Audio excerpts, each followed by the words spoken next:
الحمد لله وكفى وسلام على عباده الذين اصطفى أما بعد فأعوذ بالله من الشيطان الرجيم بسم الله الرحمن الرحيم قال الله تبارك وتعالى في كلامه المجيد والفرقان الحميد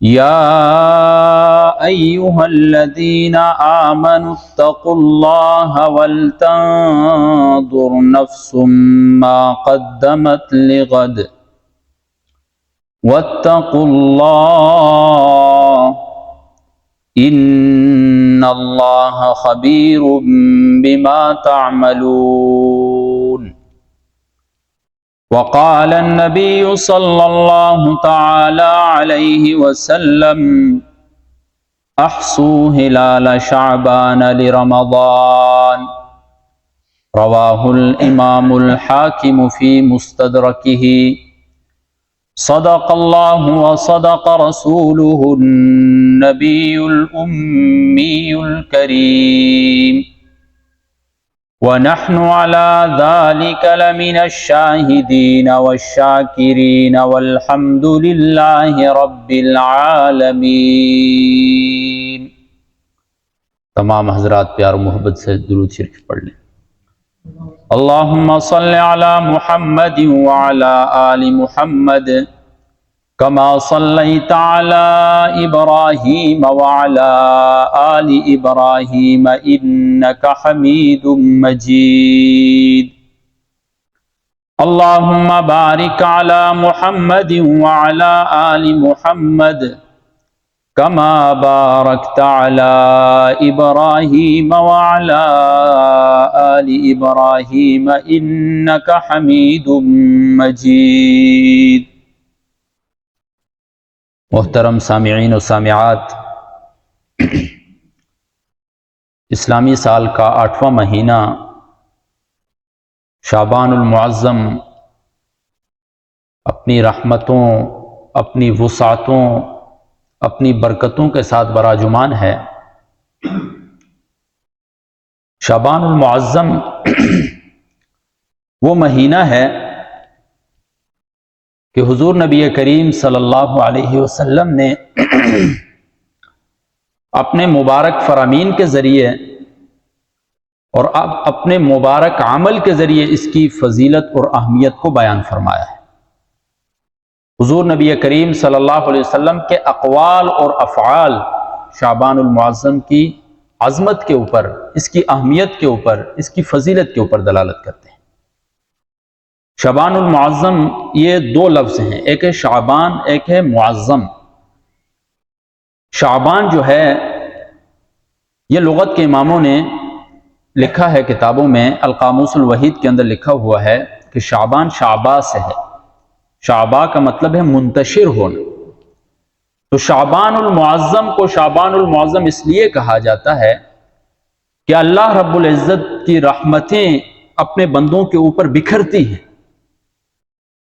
اللہ تبارک و تعالیٰ کی رحمتوں کا نزول ہوتا ہے اس کے بندوں پر، اس وجہ سے شعبان المعظم کو شعبان کہا جاتا ہے۔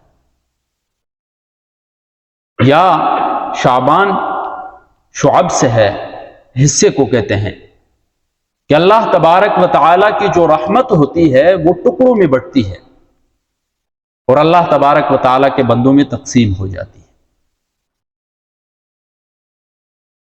شاہ عبد القادر جیلانی رحمہ اللہ اپنی کتاب تنبیہ الغافلین کے اندر شعبان المعظم کے حوالے سے لکھتے ہیں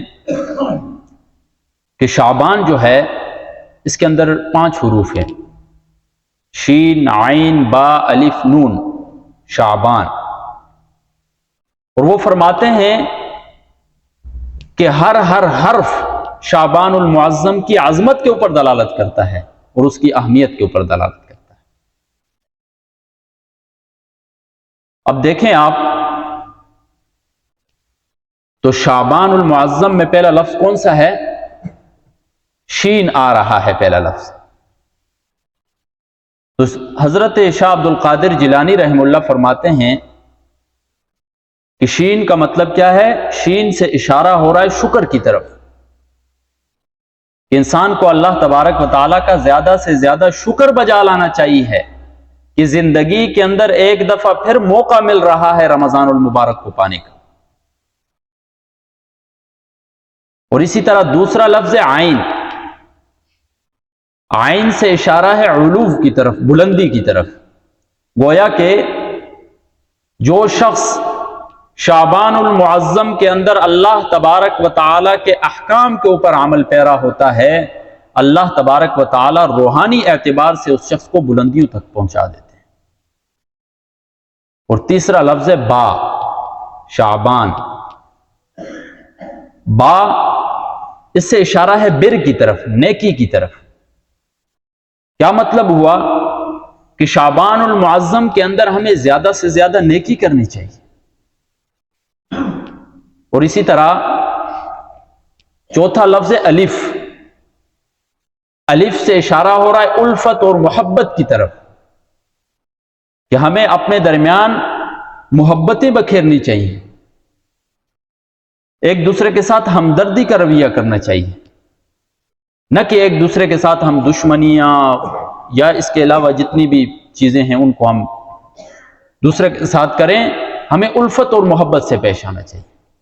اور آخر میں آخری لفظ نون، شعبان کا، نون سے اشارہ ہے نورانیت کی طرف،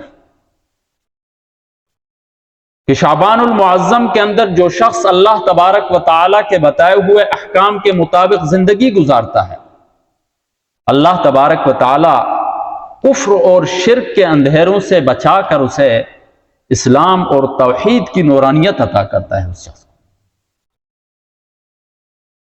تو آپ ذرا غور کریں کہ شعبان المعظم کے اندر اللہ تبارک و تعالیٰ نے کتنی رحمتیں ہمارے اوپر کی ہیں۔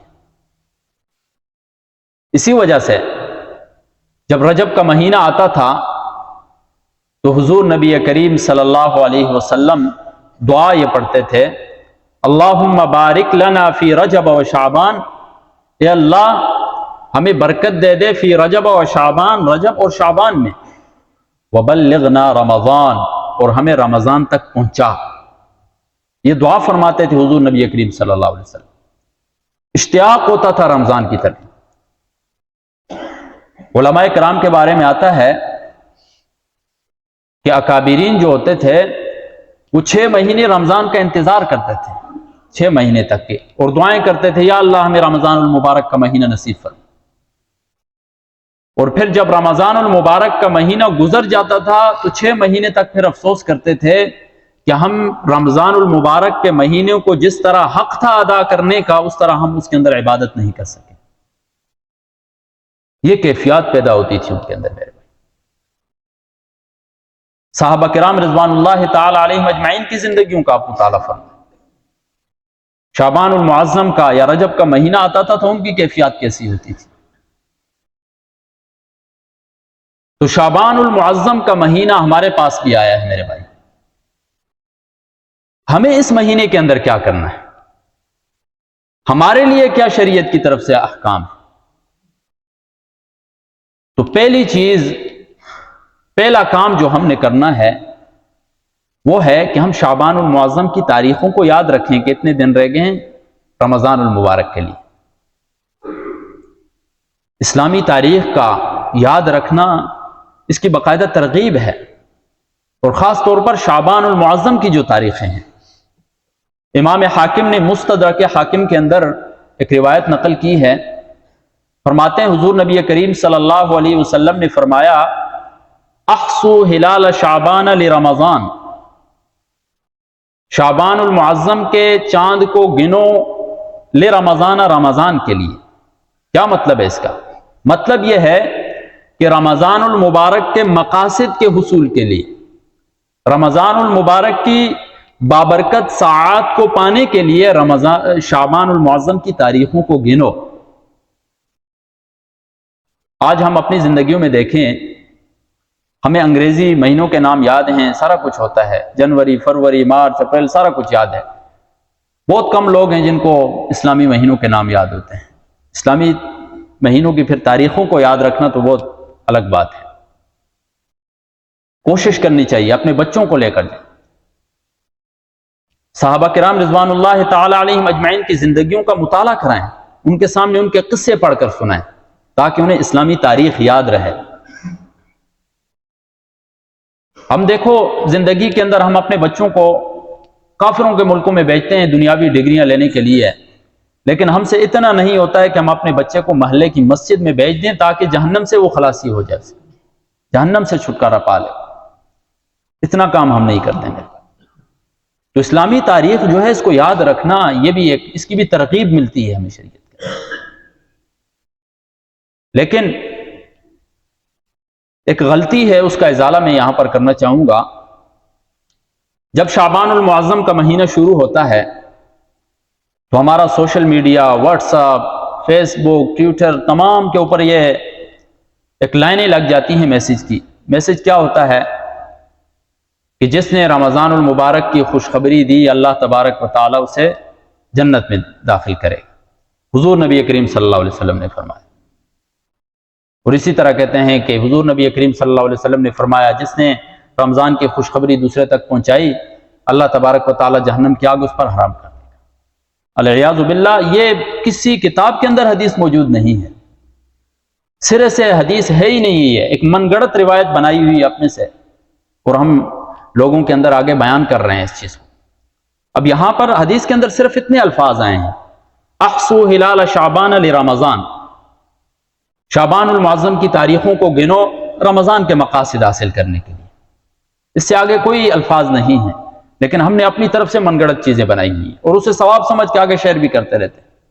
حالانکہ بخاری شریف کی روایت ہے، حضور نبی کریم صلی اللہ علیہ وسلم نے فرمایا من کذب علی متعمدا فلیتبوأ مقعدہ من النار،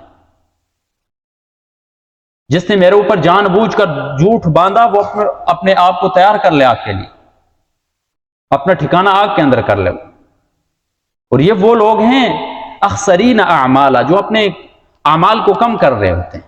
وہ تو سمجھ رہے ہوتے ہیں ہمارے اعمال بڑھ رہے ہیں، ہمیں ثواب مل رہا ہے، پتہ نہیں ہے کہ ان کے اعمال کم ہو رہے ہیں ایسے کام کرنے کی وجہ سے۔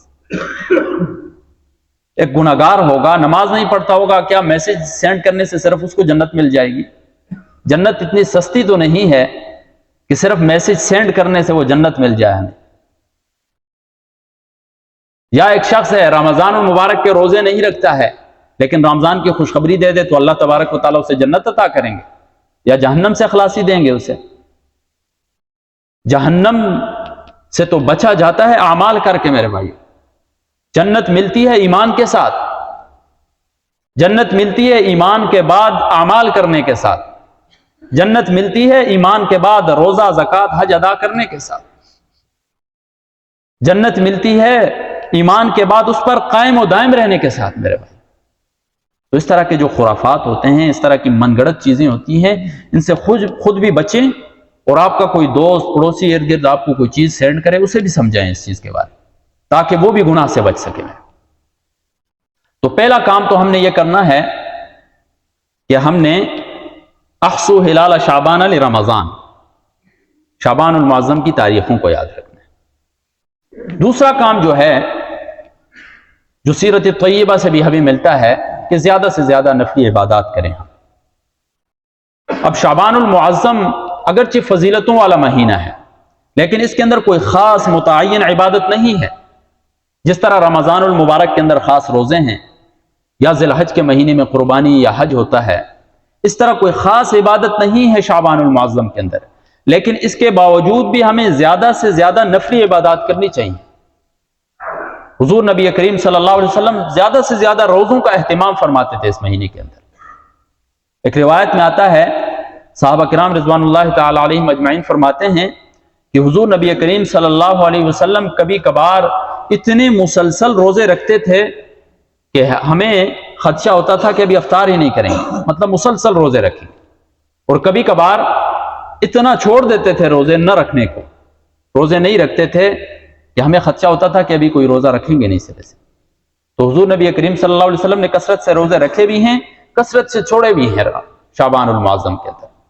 تو ترغیب ملتی ہے ہمیں کہ ہم شعبان المعظم کے اندر زیادہ سے زیادہ روزے رکھیں، خاص طور پر اسلامی مہینوں کی جو 13، 14، 15 تاریخ ہوتی ہے، جنہیں ایام بیز کہا جاتا ہے، ان کے اندر روزہ رکھیں ہم۔ حضور نبی کریم صلی اللہ علیہ وسلم سے روزہ رکھنا ثابت ہے، ترغیب ہے اس کی طرف۔ حضرت عائشہ رضی اللہ تعالی عنہا سے روایت ہے، فرماتی ہیں کہ مجھ سے جو روزے قضا ہو جاتے تھے، عورتیں ہوتی ہیں حیض کی وجہ سے کبھی کبھار روزے کی حالت میں اگر حیض آ جائے تو روزہ نہیں رکھ سکتی ہیں، مجبوری کی وجہ سے، بیماری کی وجہ سے، تو وہ روزے جب وہ کہتی ہیں کہ مجھ سے چھوٹ جاتے تھے رمضان المبارک کے، تو میں شعبان المعظم کے اندر رکھتی تھی، اور اس میں میرے لیے آسانی بھی ہوتی تھی۔ آسانی کیا ہوتی تھی کہ حضور نبی کریم صلی اللہ علیہ وسلم بھی روزے رکھتے تھے، میں بھی روزے رکھتی تھی، اس طرح ہمارے لیے آسانی ہو جاتی تھی۔ تو اس سے معلوم ہوتا ہے کہ حضور نبی کریم صلی اللہ علیہ وسلم شعبان المعظم کے اندر زیادہ سے زیادہ روزوں کا اہتمام فرماتے تھے۔ اور ایک روایت میں آتا ہے حضور نبی کریم صلی اللہ علیہ وسلم نے فرمایا کہ انسانوں کے اعمال جو ہیں شعبان المعظم کے اندر اللہ تبارک و تعالیٰ کے ہاں پیش کیے جاتے ہیں، تو میں روزہ رکھتا ہوں تاکہ جب میرے اعمال اللہ تبارک و تعالیٰ کے ہاں پیش کیے جائیں تو اس حال میں روزے کی حالت میں، اس وقت میں روزے کی حالت میں۔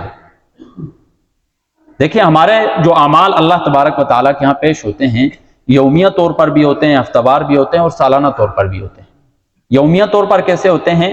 جو فرشتوں کی ڈیوٹیاں لگی ہوتی ہیں، فجر سے لے کر عصر تک فرشتے ہوتے ہیں، وہ ہمارے اعمال لکھ رہے ہوتے ہیں، وہ پھر جب عصر کا وقت ہوتا ہے وہ اٹھ جاتے ہیں، وہ پھر ہمارے اعمال کو لے کر جاتے ہیں اللہ تبارک و تعالیٰ کی بارگاہ میں، اور پھر عصر کے وقت سے لے کر صبح فجر تک جو فرشتے ہوتے ہیں، فجر کے وقت وہ پھر ہمارے اعمال لے کر جاتے ہیں۔ یاد رکھیں کہ اللہ تبارک و تعالیٰ کو ہمارے اعمال کی ضرورت نہیں ہے، اور یہ بھی نہیں ہے کہ اللہ تبارک و تعالیٰ کو ہمارے اعمال کا پتہ نہیں ہے، وہ تو عالم الغیب والشہادہ ہے۔ یہ صرف اور صرف فرشتے اپنی ڈیوٹیاں پوری کر رہے ہیں، اللہ تبارک و تعالیٰ ہر چیز کو جانتے ہیں۔ تو حضور نبی کریم صلی اللہ علیہ وسلم فرماتے تھے کہ شعبان المعظم کے اندر اعمال کو پیش کیا جاتا ہے، تو اس وجہ سے میں یہ چاہتا ہوں کہ جب میرے اعمال کو پیش کیا جائے تو اس وقت میں روزے کی حالت میں۔ اس سے بھی ہمیں ترغیب ملتی ہے کہ ہم زیادہ سے زیادہ شعبان المعظم کے اندر روزے رکھیں۔ اور عقلی طور پر بھی ہم سوچیں، جب انسان کوئی کام فوراً شروع کرتا ہے تو اس وقت فوراً شروع کرنے میں اس کو تھوڑی تکالیف محسوس ہوتی ہے۔ تو شعبان المعظم جو ہے یہ رمضان المبارک کا ایک مقدمہ ہے، تو جب اس کے اندر بندہ کثرت سے روزے رکھے گا تو اس کی ایک عادت بن جائے گی، پھر رمضان المبارک کے روزے رکھنا اس کے لیے آسانی ہو جائے گی، اس میں سحری کے لیے اٹھنا اس کے لیے اچھا ہوگا، آسانی سے اٹھ جائے گا سحری کے لیے۔ اس کے علاوہ بھی دن بھر روزہ رکھا ہوگا پہلے تو ایک عادت بن گئی، وگرنہ جن لوگوں کی عادت نہیں ہوتی ہے اچانک روزہ رکھ لیتے ہیں تو ان کی حالت بڑی خراب ہو جاتی ہے۔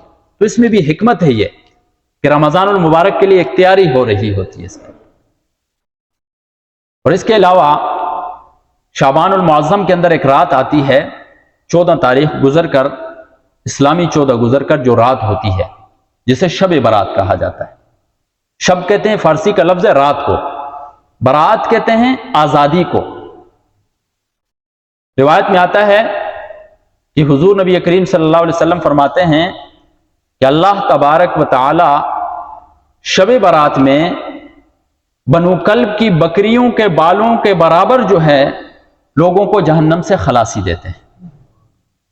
عرب کے اندر قبائل، بڑے بڑے قبائل ہیں، ان میں سے ایک بنو کلب جو ہے اس کا بھی شمار ہوتا ہے، جن کے پاس بکریاں زیادہ ہوتی تھی۔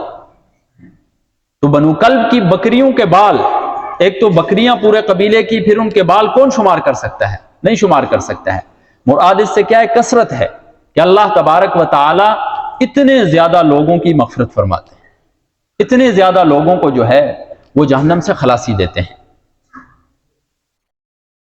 امام بہیقی نے روایت نقل کی ہے اپنی کتاب بہیقی کے اندر، وہ فرماتے ہیں کہ حضور نبی کریم صلی اللہ علیہ وسلم نے فرمایا اتانی جبریل، میرے پاس جبرائیل علیہ السلام آئے، فقال، جبرائیل علیہ السلام نے فرمایا هذه الليلة ليلة النصف من شعبان، یہ جو رات ہے یہ شعبان المعظم کی نصف والی رات ہے، آدھا مہینہ جب پورا ہو جاتا ہے وہ والی رات ہے۔ وَلِلَّهِ فِيهَا عُتَقَاءُ مِنَ النَّارِ، اللہ تبارک و تعالیٰ کے لیے اس میں عتقاء من النار، آگ سے آزاد لوگ ہوتے ہیں، یعنی اللہ تبارک و تعالیٰ اس رات کے اندر اپنے بندوں کو کیا کرتے ہیں، بہت سے بندوں کو آزاد کر دیتے ہیں آگ سے، بعدد شعور غنم کلب، بنو کلب کے بکریوں کے بالوں کے برابر جہنم سے خلاصی دیتے ہیں۔ لیکن میرے بھائیو، آپ دیکھیں اس حدیث کے اندر جو آگے الفاظ آ رہے ہیں، ایک حضور نبی کریم صلی اللہ علیہ وسلم نے ایک لسٹ بیان کی ہے کہ بہت سے لوگوں کی تو اس رات کے اندر مغفرت ہوتی ہے، بہت سے لوگوں کی تو اس رات میں بخشش ہوتی ہے، لیکن چند لوگ ایسے ہیں کہ ان کی اس رات میں بھی مغفرت نہیں ہوتی۔ اللہ تبارک و تعالیٰ اس رات کے اندر بھی انہیں معاف نہیں کرتا ہے، وہ اس رات کے اندر بھی اللہ تبارک و تعالیٰ کے سامنے بے شک گڑ گڑاتے رہیں، اللہ تبارک و تعالیٰ نہیں معاف کرتا۔ وہ کون کون سے ہیں؟ لا ينظر اللہ فیہا الی مشرک، اللہ تبارک و تعالیٰ اس رات کے اندر نہیں دیکھتا ہے مشرک کی طرف۔ کون مشرک؟ جو اللہ تبارک و تعالیٰ کی ذات اور صفات کے اندر کسی کو شریک ٹھہراتا ہے، جو مشکل کشا اللہ کے علاوہ کسی اور کو مانتا ہے، جو داتا اللہ تبارک و تعالیٰ کے ہاں کے علاوہ کسی اور کو مانتا ہے، اولاد دینے والا اللہ تبارک و تعالیٰ کے علاوہ کسی اور کو مانتا ہے، وہ مشرک ہے۔ اور شرک کے بارے میں آتا ہے ان الشرک لظلم عظیم، بہت بڑا جرم ہے شرک۔ اور انبیاء کرام کے بارے میں آتا ہے، اللہ تبارک و تعالیٰ فرماتے ہیں وَلَوْ أَشْرَكُوا لَحَبِطَ عَنْهُمْ مَا كَانُوا يَعْمَلُونَ، اگر یہ انبیاء بھی شرک کریں گے تو ان کے تمام اعمال کو میں ختم کر دوں گا۔ نبی تصور بھی نہیں ہے کہ ایک نبی شرک کرے گا، سوچ بھی نہیں سکتا انسان کہ ایک نبی سے شرک صادر ہوگا، لیکن اللہ تبارک و تعالیٰ کیا فرماتے ہیں وَلَوْ أَشْرَكُوا، اگر یہ انبیاء بھی شرک کریں گے تو لَحَبِطَ عَنْهُمْ مَا كَانُوا يَعْمَلُونَ، جو کچھ یہ کر رہے ہیں اس کو ختم کر دیں گے اللہ تعالیٰ۔ کتنا بڑا گناہ ہے میرے بھائی۔ تو اس مبارک رات کے اندر اس کی مغفرت نہیں ہوتی ہے۔ اسی طرح دوسرا شخص ہے کینہ پرور، جو دوسروں کے لیے ہمیشہ دل میں بغض رکھا ہوتا ہے، دوسروں کے بارے میں ہمیشہ وہ چالیں لڑتا رہتا ہے ہمیشہ دوسروں کے لیے، کہ کسی طرح میں دوسرے کو ہرا دوں، کسی طرح دوسرے کو نقصان پہنچا دوں، دل میں دوسروں کے لیے حسد، دوسروں کے لیے برائی کا ارادہ رکھتا ہو۔ اللہ تبارک و تعالیٰ ایسے شخص کی بھی مغفرت نہیں فرماتے ہیں اس رات کے اندر، وہ بھی محروم رہتا ہے اس رات کی برکتوں سے۔ تو میرے بھائیوں، اگر کسی کے دل میں کینہ ہے، پرور ہے، حسد ہے، کوئی بھی ایسی چیز ہے تو اسے ختم کر۔ اور اسی طرح رشتہ توڑنے والا جو شخص ہوتا ہے، قاطع رحم، اللہ تبارک و تعالیٰ اس کی بھی اس رات کے اندر مغفرت نہیں فرماتے۔ جو رشتوں کو توڑتا ہے، کبھی بھائی کے ساتھ لڑتا ہے، کبھی چاچو کے ساتھ لڑتا ہے، کبھی رشتہ داروں کے ساتھ لڑتا ہے، کبھی پڑوسی کے ساتھ لڑتا ہے، رشتے بحال نہیں کرتا ہے، رشتے توڑتا رہتا ہے ہمیشہ۔ ایک تو اسے رشتہ یہ بدوا دیتا ہے، رحم جو ہے یہ خود بدوا دیتا ہے، رشتہ داری بدوا دیتی ہے اسے کہ یا اللہ جس طرح اس نے مجھے توڑا ہے تو اسے بھی توڑ دے۔ اور اس کے علاوہ اس رات کے اندر رشتہ داری کو توڑنے والا جو شخص ہوتا ہے اس کی مغفرت نہیں ہوتی۔ اور اسی طرح شلوار ٹخنوں سے نیچے رکھنے والا شخص جو ہے، اللہ تبارک و تعالیٰ اس کی بھی مغفرت نہیں فرماتے۔ وَلَا إِلَى مُسْبِلٍ، شلوار ٹخنوں سے نیچے رکھنے والا ہمیشہ اس کی شلوار ٹخنوں سے نیچے ہوتی۔ مَا أَسْفَلَ مِنَ الْكَعْبَيْنِ مِنَ الْإِزَارِ فِي النَّارِ، آگ کے اندر جلے گا۔ آج ہم اپنی زندگیوں میں تھوڑا غور و فکر کریں کہ ہم صریح ایک شریعت کے حکم کی نافرمانی کر رہے ہیں، ایک واضح حکم ہے شریعت کا، اس کا ہم خلاف ورزی کر رہے ہیں اس کی، بلکہ ہم نے تو الٹا سٹائل ہم نے اپنا لیا ہے۔ ہماری بہنوں کی ٹخنے کھلے ہوتے ہیں اور مرد جتنے ہیں ان کے ٹخنے ڈھکے ہوئے ہوتے ہیں۔ شریعت کا ایک واضح حکم ہے کہ شلوار ٹخنوں سے اوپر رکھنی ہے، اور یہ صرف نماز کے لیے حکم نہیں ہے کہ نماز کے اندر ہم نے شلوار ٹخنوں سے اوپر رکھنی ہے، اپنی زندگی کے اندر چلتے پھرتے اٹھتے بیٹھتے ہم نے شلوار جو ہے ٹخنوں سے اوپر رکھنی ہے۔ شریعت کا حکم ہے واضح، لیکن آج ہم اس کی کیا کر رہے ہیں؟ واضح طور کے اوپر خلاف ورزی کر رہے ہیں۔ تو حضور نبی کریم صلی اللہ علیہ وسلم فرماتے ہیں کہ جو شخص اپنی شلوار ٹخنوں سے نیچے رکھتا ہو، عموماً شلوار ٹخنوں سے نیچے رکھنے والا شخص جو ہے متکبر ہوتا ہے، تو ایسے شخص کی بھی اس رات کے اندر مغفرت نہیں ہوتی۔ اور اسی طرح والدین کا نافرمان، عاق لوالدی، جس نے والدین کو ستایا ہو، والدین کو گالیاں دیتا ہو، والدین کو تکلیفیں دیتا ہو، ایسے شخص کی بھی اس رات کے اندر مغفرت نہیں ہوتی۔ علماء کرام لکھتے ہیں کہ اللہ تبارک و تعالیٰ گناہوں کی سزا تو آخرت میں دیں گے، لیکن بعض ایسے گناہ ہیں کہ ان کی سزا دنیا میں ملتی ہے۔ ان میں سے ایک گناہ والدین کا نافرمان جو ہے، والدین کا نافرمان دنیا کے اندر ذلیل و خوار ہو کر رہ جاتا ہے، دنیا و آخرت دونوں میں اللہ تبارک و تعالیٰ اسے ذلیل و خوار کرتے ہیں۔ جو والدین کو ستاتا ہے، جو والدین کی نافرمانی کرتا ہے۔ ایک حدیث کے اندر آتا ہے، دیکھیں آج ہمارے اوپر بیماریاں آتی ہیں، مشکلات آتی ہیں، طرح طرح کے مصائب ہمارے اوپر آ رہے ہیں، طرح طرح کی مشکلات آتی ہیں، یہ کیوں آ رہی ہیں؟ اقصی اباہ ادنا صدیقہ، حدیث کے اندر الفاظ آتے ہیں کہ جب ایک شخص اپنے والد کو اپنے آپ سے دور کر لے گا اور اپنے دوست کو قریب کر لے گا، تو اس وقت زلزلوں کا انتظار کرنا، اس وقت آسمان سے پتھر برسنے کا انتظار کرنا، ایسی ایسی بیماریاں، ایسی وبا آئیں گی کہ ہماری ٹیکنالوجی بھی فیل ہو جائے گی، سمجھ نہیں سکیں گے کہ کیا ہو رہا ہے ہمارے ساتھ۔ عذابات آئیں گے مختلف قسم کے، وجہ کیا ہوگی؟ والدین کی نافرمانی کی۔ تو یہ والدین کا جو نافرمان ہے، اس رات کے اندر بھی اس کی مغفرت نہیں ہوتی ہے۔ اور اسی طرح شرابی جو شراب کا عادی ہو، مدمن و خمر، تو اس کی بھی مغفرت نہیں ہوتی ہے اس رات کے اندر۔ اور بعض روایات میں آتا ہے کہ زانی جو زنا کرنے والا ہوتا ہے، اس کی بھی مغفرت نہیں ہوتی ہے اس رات کے اندر۔ ایک روایت میں آتا ہے کہ الزانی حین یزنی لا یزنی وہو مؤمن، زانی جب زنا کر رہا ہوتا ہے تو اس حالت میں وہ مومن نہیں ہوتا ہے۔ ایمان جیسی جو نعمت ہے وہ اس سے نکل کر سائبان کی طرح اوپر کھڑی ہو جاتی ہے، دل سے ایمان نکل جاتا ہے جب وہ زنا کر رہا ہو۔ اتنا بڑا گناہ ہے زنا۔ تو زانی جو ہے اس کی بھی مغفرت اس رات کے اندر نہیں ہوتی۔ تو میرے بھائیوں، یہ چند جو حدیث کے اندر چند لوگوں کا ذکر کیا ہے، چند بد نصیب بدقسمت لوگوں کا جو ذکر کیا ہے، ہم اپنی زندگیوں میں ہر بندہ اپنے آپ کو دیکھے کہ آیا میرے اندر تو یہ چیز نہیں پائی جا رہی، میں تو رشتہ داری نہیں توڑ رہا ہوں، میں تو کدھر شرک نہیں کر رہا ہوں، میں تو کدھر والدین کا نافرمان نہیں ہوں۔ ہر بندہ سوچے، اور اگر کسی کے اندر یہ چیز ہے فوراً توبہ کرے، اس رات کے آنے سے پہلے پہلے توبہ کرے میرے پہ، تاکہ اللہ تبارک و تعالیٰ کی رحمتوں برکتوں کا مستحق ہو جائے۔ باقی لیلۃ القدر کی رات ہے، اس کے اندر کوئی خاص عبادت نہیں ہے۔ اگر کوئی نفلی عبادت کرتا ہے کرے، نفلی عبادت اگر نہیں کر سکتا ہے پھر بھی کسی کو شریعت کی طرف سے کوئی تانا یا کوئی اور ایسی چیز نہیں ہے۔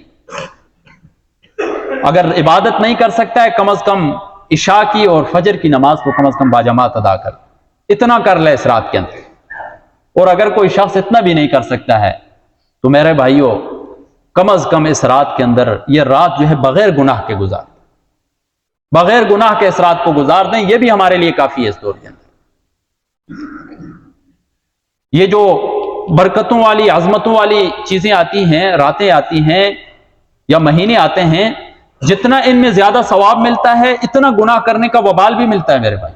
رمضان المبارک کے اندر اگر ڈبل ثواب ملتا ہے تو رمضان المبارک کے اندر گناہ کرنے والے کو ڈبل وبال ملتا ہے گناہ کا۔ اسی طرح اگر کوئی مبارک رات آتی ہے، لیلۃ القدر ہے، شب برات ہے، ان کے اندر کوئی شخص اگر نیکی نہیں کر رہا ہے، گناہ کر رہا ہے، تو اس کو گناہ کا بھی ڈبل وبال ملتا ہے اس کو۔ تو میرے بھائیوں، اگر اس رات کے اندر عبادت نہیں کر سکتے ہیں تو کم از کم اس رات کو بغیر گناہ کے گزار لیں، یہ بھی ہمارے لیے کافی ہے۔ اللہ تبارک و تعالیٰ سے دعا ہے کہ اللہ تبارک و تعالیٰ عمل کی توفیق عطا فرمائے۔